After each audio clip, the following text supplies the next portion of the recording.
Muy bien, vamos a empezar la clase. Habíamos quedado ayer en agonistas beta 2. Vamos a decirles algunas novedades más mientras admitimos a algunos que están todavía en la antesala. Y decirles de que en la clasificación de agonistas beta 2 selectivos, hemos dicho que existen de acción corta, de acción prolongada y los agonistas de acción ultra prolongada, ¿no es cierto? Y en estos se mencionan tres compuestos importantes, ¿ya? En los agonistas de acción ultra prolongada están el indacaterol, holodaterol y el bilanterol. ¿Listo? Estos son también agonistas beta 2 que tienen la capacidad, digamos, de tener un efecto prolongado y se necesitan administrar solamente una vez por día, ¿ya?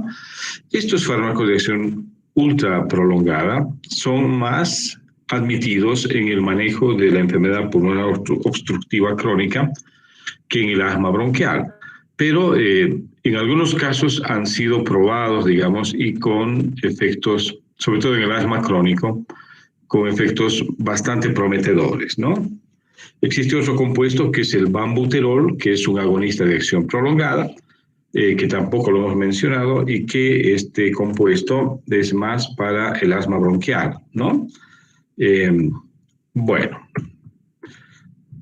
estos son los, recordando un poquito la clase de ayer, esto es el efecto farmacológico de los beta 2, ¿no ve? Además, la broncodilatación tienen un efecto de inhibir la liberación de mediadores de la broncoconstricción a partir de los mastocitos y también el componente vagal de la broncoconstricción, ¿ya? La limitante de los agonistas beta 2 es que no inhiben la hiperactividad bronquial y que estos a largo plazo tampoco, ¿no es cierto?, pueden ocasionar, es decir, evitan el tema de el control del asma, ¿sí? Digamos, durante periodos demasiado prolongados. En algún caso, cuando se suspenden los agonistas beta 2, pueden ocasionar lo que se llama rebote, y por lo tanto no hay que suspenderlos bruscamente, ¿ya? ¿Por qué? Porque habría el tema de la hiperreactividad todavía presente, ¿ya? Los efectos farmacológicos, entonces, de los beta 2, broncodilatación, inhiben las secreciones, o sea, disminuyen la secreción bronquial, incrementan la actividad mucociliar o depuradora o limpiadora de la vía aérea, ¿ya? Su acción es inespecífica en cuanto a la inflamación, tendrían una función estabilizadora, ¿sí?, inhibiendo la liberación de mediadores a partir de mastocitos y basófilos. Lo que sí ayuda también el agonista beta 2 en disminuir la permeabilidad microvascular, por lo tanto no habría tanta fuga capilar y también disminuyen la migración leucocitaria, ¿ya? Hemos dicho que están indicados en la profilaxis y tratamiento de asma agudo, asma persistente, asma intermitente y el asma relacionado con el ejercicio. Estos son los inhaladores. Aquí vamos a hacer también un paréntesis. Hay lo que se llama los PAF de liberación dosificada y hay la terapia que te hacen en la emergencia, ¿no es cierto?, que son las vaporizaciones e inhalaciones, ¿listo? Indudablemente son más eficaces estos puffs de liberación sostenida y que tienen micropartículas que llegan mejor a la vía respiratoria inferior. En cambio, las inhalaciones que hacen en los hospitales a partir de inhaladores manuales no tienen partículas tan pequeñas que puedan llegar a tener el alcance de la vía aérea inferior. Por lo tanto, son mucho más eficaces este tipo de dispensadores, ya PAFs, que ya tienen microdosificada bueno, el uso debe ser para un paciente, debe ser entrenado el paciente para que pueda hacerlo de manera correcta, ¿ya?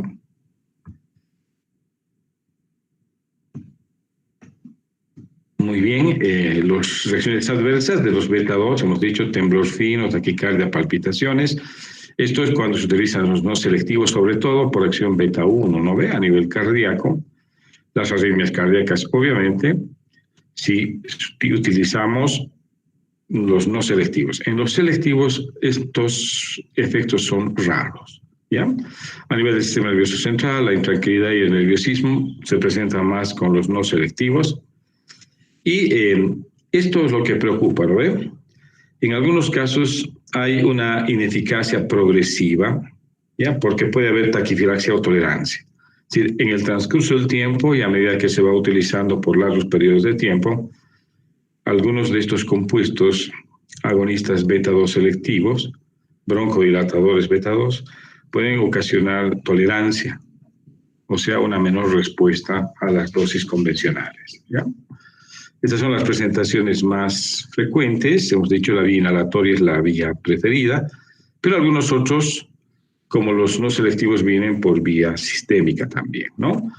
En todo caso, se empieza con un manejo inhalatorio y después se pasa a un manejo sistémico, si es que los inhaladores no tienen la eficacia esperada, ¿ya? Estas son las dosis para niños y esta es un poco las observaciones que a veces uno recomienda, ¿no? Cuando utiliza compuestos por vía local.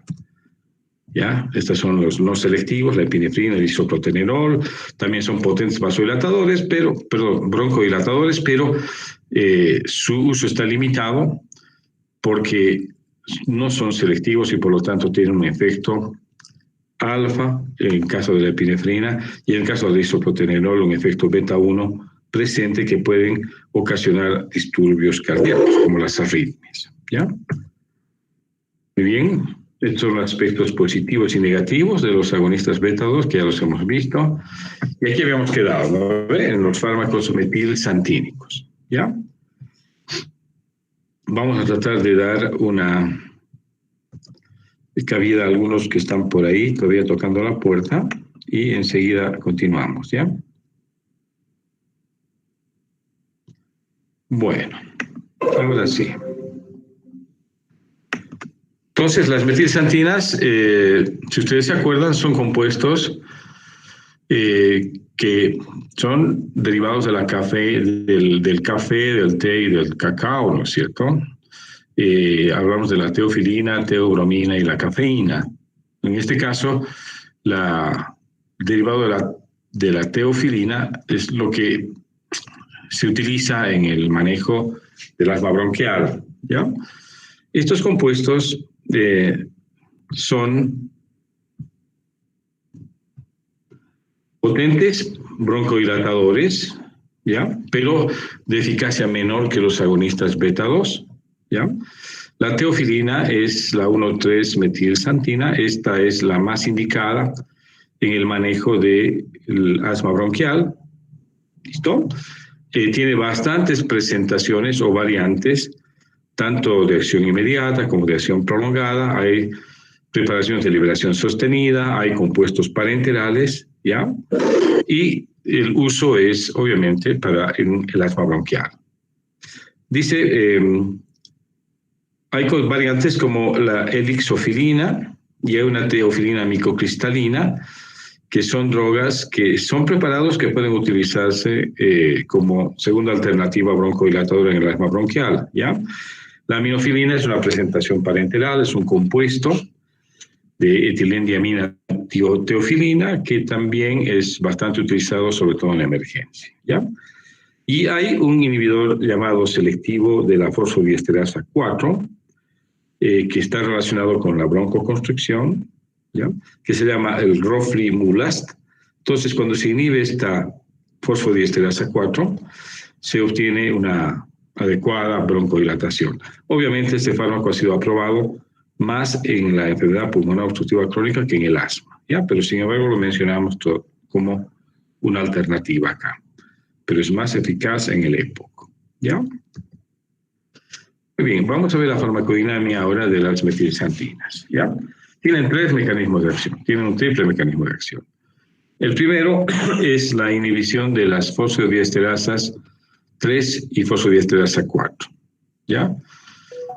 Esta está relacionada con la broncoconstricción y esta está relacionada con la liberación de mediadores químicos, ¿ya? Por lo tanto, esta inhibición sería muy eficaz porque el efecto neto sería broncodilatar.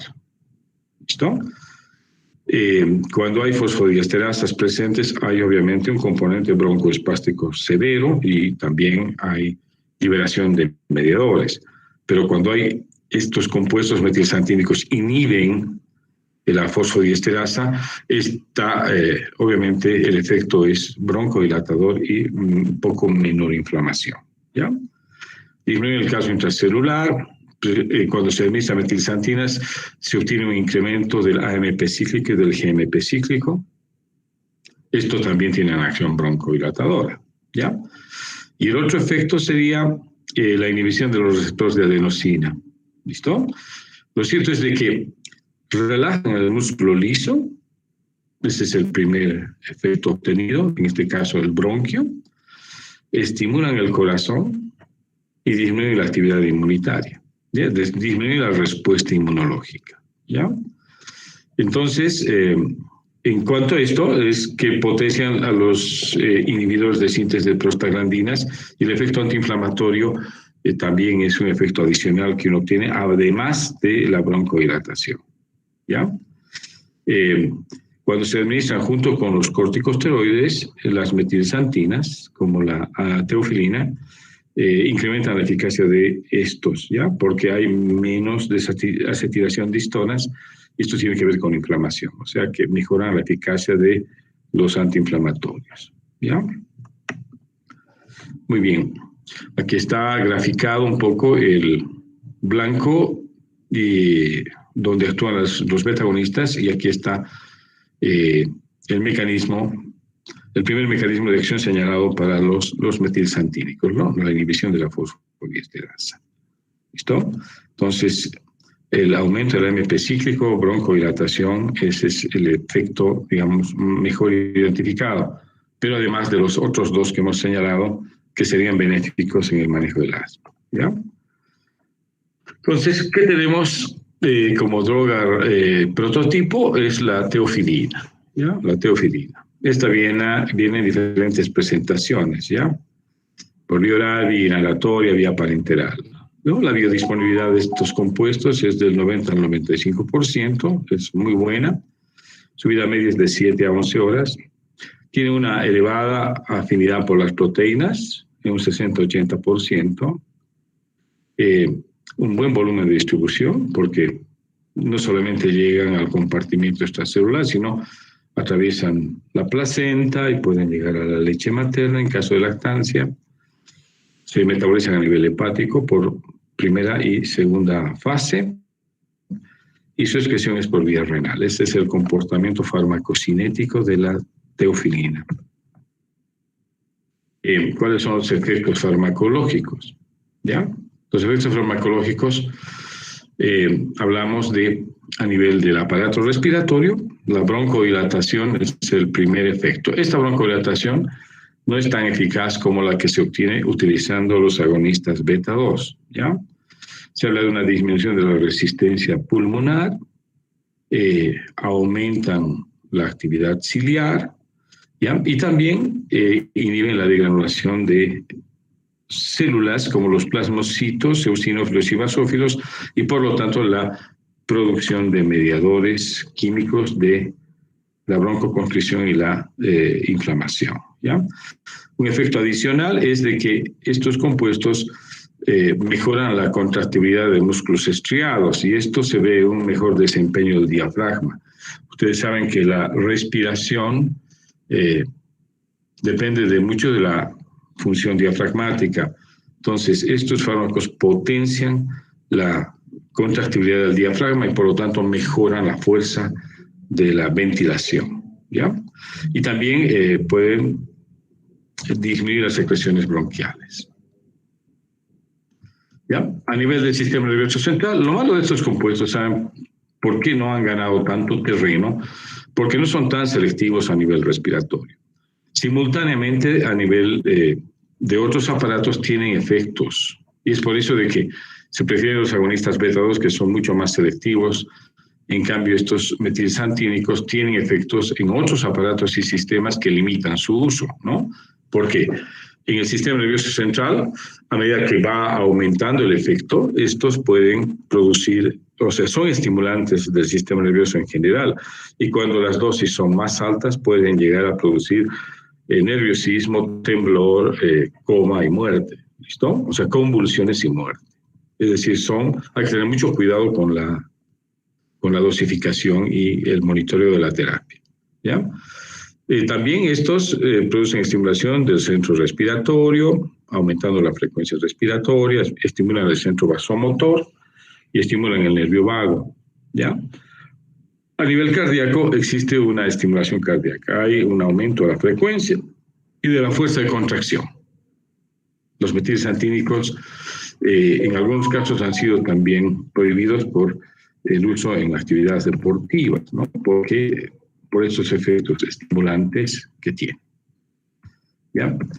En otros órganos también a nivel sistémico tienen efectos los metilsantínicos, como un incremento de la secreción ácida en el estómago, ¿no? A nivel renal tienen una acción diurética débil, pero la tienen, aumentan el metabolismo basal. Hemos dicho ya su efecto en el músculo estriado que mejora la ventilación, también a nivel cardíaco, y esto sí también se ha visto, ¿eh? Reducen la actividad inflamatoria e inmune en células específicas, ¿ya? ¿Cuáles son las indicaciones de los metilsantínicos o metilsantinas? Es asma aguda y también aminora la intensidad de los síntomas que se presentan en el asma crónico, ¿ya? Ahora, ¿se puede utilizar combinado o asociado a agonistas beta 2? Sí, también se pueden asociar a corticoides cuando hablamos de asma crónico y crisis asmática que no responden a los agonistas beta 2 o a corticosteroides inhalados, ¿no? Otra indicación es el asma persistente leve y severa que se presenta en niños y se puede asociar con corticosteroides en este caso, ¿no? Obviamente, hemos dicho que la presencia por la desacetilación de histonas, la teofilina es muy, muy eficaz cuando se asocia a un corticosteroide inhalado porque disminuye muchísimo el efecto antiinflamatorio del compuesto, ¿ya? Ahora, otra indicación es en el asma aguda y persistente severo o el asma crónico, y sobre todo asma que no responde a broncodilatadores inhalados y el asma nocturno, ¿ya? Entonces, hay que tenerlas en cuenta siempre y cuando estemos frente a estos casos donde la respuesta a los broncodilatadores convencionales o a los corticosteroides no es eficaz, ¿ya? Se puede considerar a las metilsantinas como drogas de segunda línea, digamos. Muy bien, veamos la dosis, ¿ya? La dosis individual, en realidad es alrededor de 3 a 4 miligramos kilopeso cada 6 horas, ¿ya? Ahora, una cosa que sí se recomienda cuando utilizamos metilsantínicos es vigilar las concentraciones plasmáticas, ¿ya? Y este efecto broncodilatador es mucho más eficaz cuando la concentración plasmática de estos fármacos está entre 5 y 20 miligramos litro, ¿ya? Entonces, al utilizar metilsantínicos hay que vigilar sus concentraciones plasmáticas porque estos compuestos tienen una ventana terapéutica estrecha, ¿ya? Hemos dicho, además de sus efectos a nivel del árbol respiratorio, tienen efectos a nivel cardiovascular, a nivel del sistema nervioso central, a nivel gastrointestinal. Entonces, estos efectos adversos hay que vigilarlos mucho porque pueden presentarse cuando las dosis plasmáticas varían y están sobre todo por encima de 15, ya empiezan a presentarse mayor cantidad de efectos sistémicos, ¿ya? Entonces, la vigilancia tiene que ser una regla cuando utilizamos metilsantínicos, ¿ya? Ahora, ¿tienen contraindicaciones? Sí. La teofilina y derivados no pueden utilizarse en pacientes que tienen hipersensibilidad, úlcera péptica, gestantes o gente que está, o madres que están lactando, ¿ya? Respecto a las interacciones, tiene interacciones farmacológicas, ¿ya? Con algunos compuestos, ¿no? El alopurinol, que es un antigotoso, barbitúricos, que son sedantes hipnóticos, anestésicos, bloqueantes beta, broncodilatadores, quinolonas y antagonistas histamínicos H2. Tiene mucha interacción, hay que vigilar mucho la respuesta, ¿ya? Ya que está un poco, es interesante porque nos muestra la relación de efectos tóxicos de la teofilina y la relación con su concentración plasmática. Van a darse cuenta que estos efectos tóxicos empiezan a mostrarse cuando las concentraciones plasmáticas de la teofilina son mayores a 20 microgramos por ml, que es igual a miligramos por litro, microgramos por ml, o son leves cuando son mayor a 20 y son graves efectos tóxicos cuando la concentración excede los 40 microgramos por ml. Fíjense, a nivel gastrointestinal, hay náuseas, vómitos, molestias, diarrea. En el sistema nervioso central, estos son los efectos leves. Son vómitos, irritabilidad, intranquilidad, insomnio, y a nivel cardíaco hay taquicardia. Esto ya es un signo de alarma para bajar la dosis, ¿ya?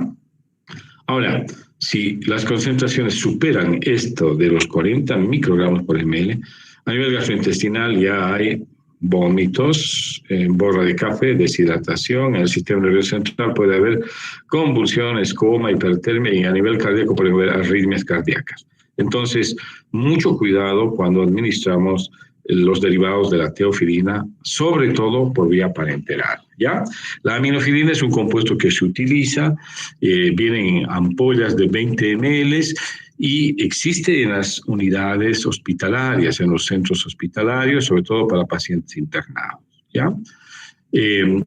Cuando hay necesidad de utilizar, hay que decirle que se administre por vía intravenosa, no en bolo, hay que hacerlo lentamente, mejor si es por microgotero y en una unidad de tiempo de 30 minutos a 1 hora, y para no producir concentraciones tóxicas que excedan esta cifra, ¿ya?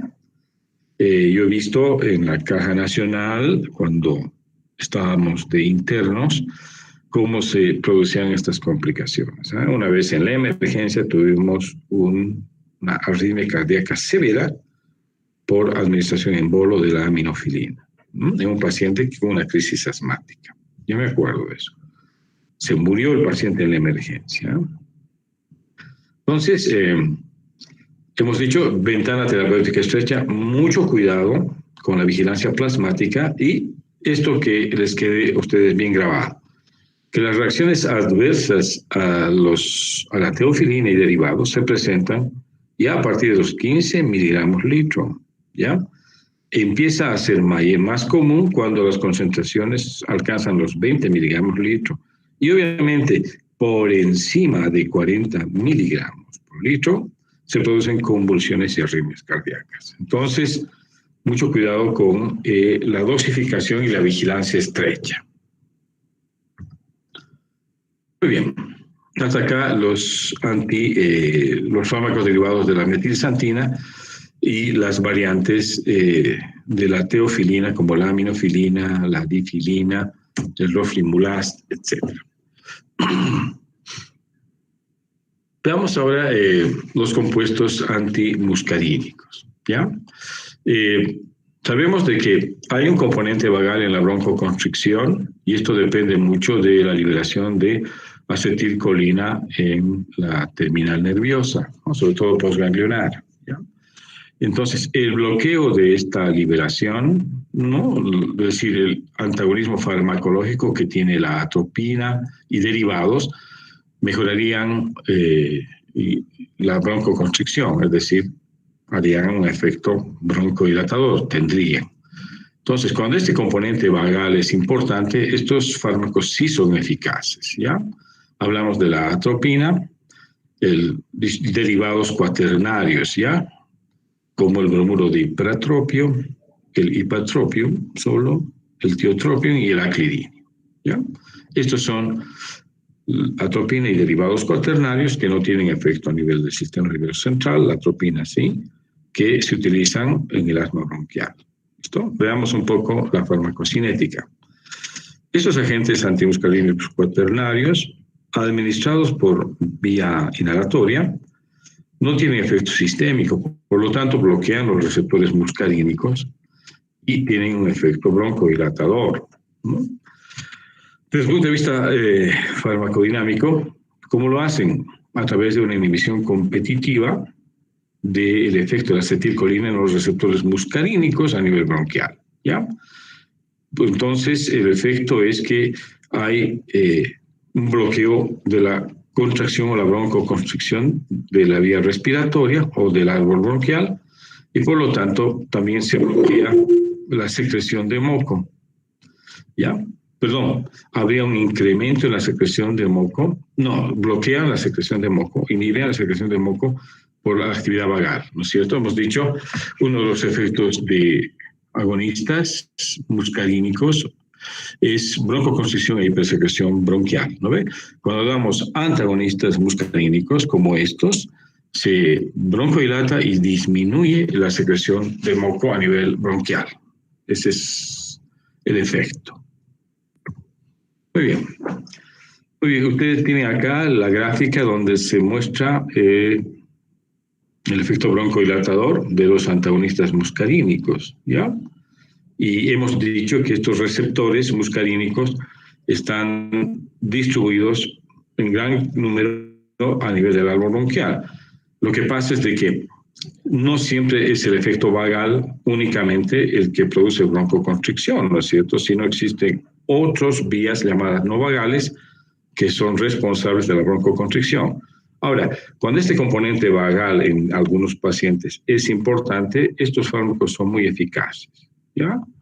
Pero cuando la respuesta broncodilatadora no es tan eficaz, uno tiene que pensar en que la broncoconstricción está mediada por estímulos no parasimpáticos, ¿ya? Tenemos el bromuro de ipratropio, aquí está mal escrito, ya por si acaso, es ipratropio. Tiene un efecto local cuando se administra por vía inhalatoria y hay pacientes en los que sí responden muy bien o responden moderadamente. Les he dicho sobre todo porque el componente vagal de su broncoconstricción, si es importante, responden mejor, ¿no es cierto?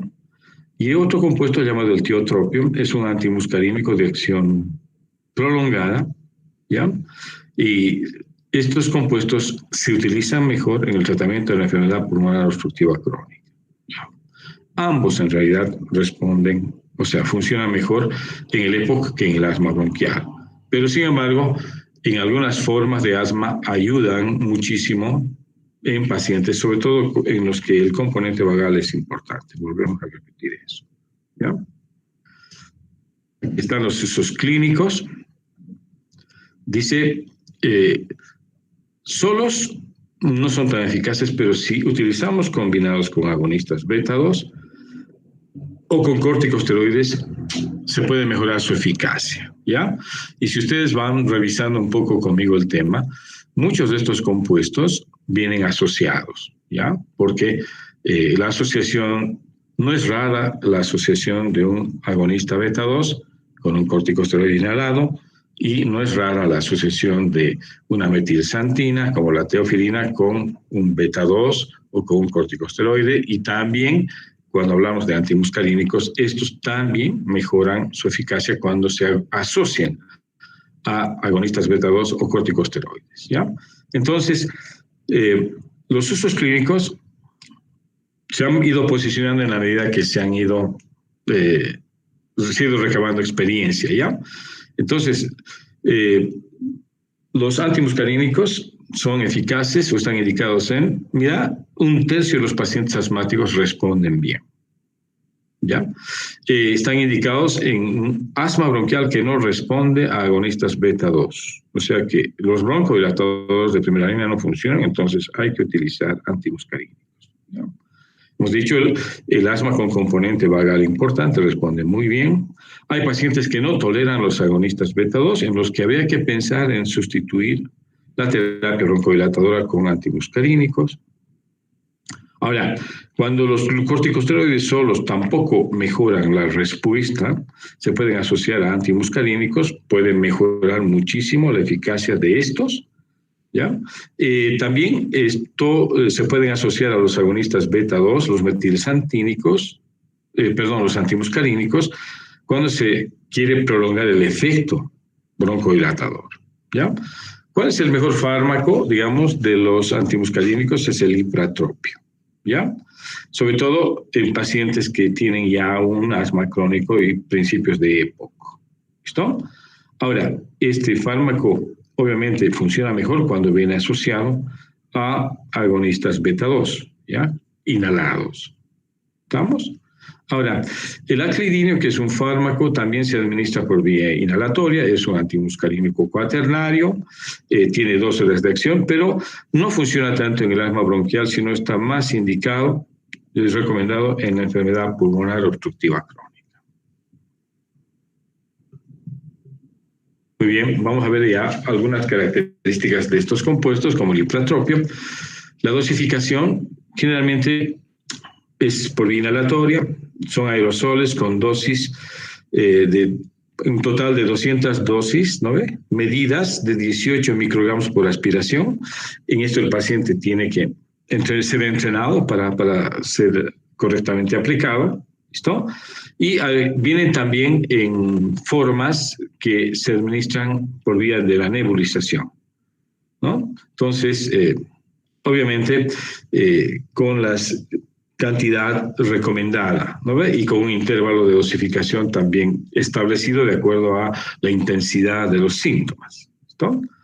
Y hemos dicho que los inhaladores son mucho mejor que las formas para nebulizadas, digamos, ¿no? Entonces es mucho mejor utilizar los preparados, los dispensadores, porque las micropartículas están diseñadas para llegar al árbol respiratorio inferior. En cambio, las presentaciones para nebulización que se hacen en el hospital son mucho más grandes y no son tan micropartículas que llegan a la vía aérea inferior. Muy bien, no son fármacos exentos de efectos colaterales. El ipratropio tiene efectos anticolinérgicos sistémicos, ¿ya? Aunque cuando se administra por vía inhalatoria se absorbe muy poco, pero en algún caso puede haber, cuando se llega a absorber, puede dar sequedad bucal, visión borrosa, retención urinaria, ¿ya? Esto sobre todo se presenta cuando administramos atropina y lo hacemos por vía parenteral, ¿ya? Pero en el caso de compuestos inhalados, estos efectos se reducen al mínimo, ¿ya? Una cosa importante es de que en los compuestos inhalados puede producirse una sequedad de la mucosa de las vías aéreas, pero esto es de poca importancia, no es un efecto que limite el uso, la continuación de la terapia, ¿ya? Puede mejorar mucho con la hidratación del paciente, ¿ya?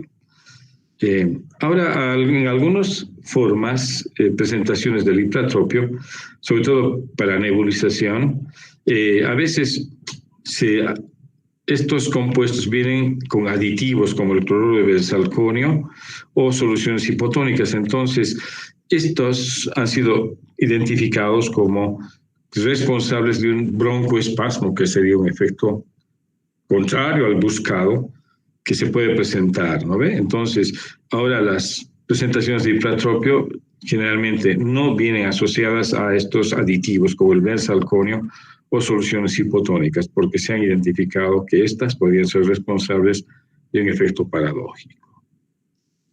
¿Ya? Vamos a ver el ipratropio y sus aspectos positivos y aspectos negativos, ¿ya? Entonces, en cuanto a aspectos positivos, el ipratropio es muy útil en procesos crónicos, sobre todo en el enfisema bronquial, ¿ya? Con tónico vagal aumentado. Y los aspectos negativos es que es muy débil broncodilatador cuando hay broncoconstricción por efecto colinérgico, ¿ya? Tampoco estos compuestos actúan sobre células inflamatorias ni neuropéptidos, ¿ya? Que son mediadores químicos de la inflamación. En cuanto a la comparación con los anteriores, que son los metilsantínicos, como la teofilina, los aspectos positivos de la teofilina son que tienen un efecto adicional sobre la ventilación, como efectos inotrópicos sobre el músculo respiratorio, ¿ya? Haciendo más resistente al músculo diafragma a la fatiga y por lo tanto mejora la ventilación, ¿no ven? En cambio, en los aspectos negativos es que estos compuestos metilsantínicos son broncodilatadores muy débiles, ¿listo? Y tienen poca selectividad de acción, o sea, afectan mucho la parte cardíaca en el sistema nervioso central y que tampoco actúan sobre la hiperactividad bronquial ni tienen efecto a nivel de mastocitos, ¿ya? Y que sus efectos adversos más digamos, peligrosos por su estrecho margen terapéutico es que pueden producir arritmias, convulsiones y esto puede ser muy grave, ¿no? Muy grave. Muy bien. Entonces, hasta acá los broncodilatadores estamos y lo que vamos a ver ahora, bueno, vamos a dejar esto para mañana, que es ya, vamos a ver todas las drogas antiinflamatorias recomendadas en el asma bronquial, ¿ya?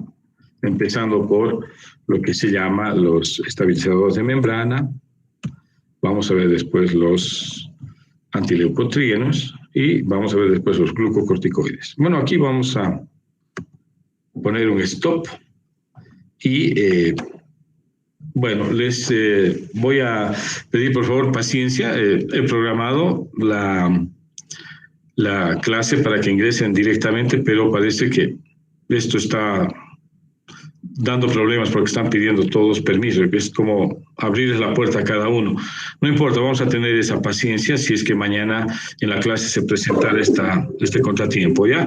Pero si puedo arreglarlo, lo voy a arreglar, pero el link y el acceso sigue siendo el mismo, ¿listo? Entonces, mañana nos veríamos a la misma hora. Esta vez sí vamos a empezar 6:45, porque es nuestro horario, y terminaríamos con lo que queda del tema de asma bronquial. ¿Listo? Muy bien. Nos vemos mañana, jóvenes. Un gusto estar con ustedes y cuídense.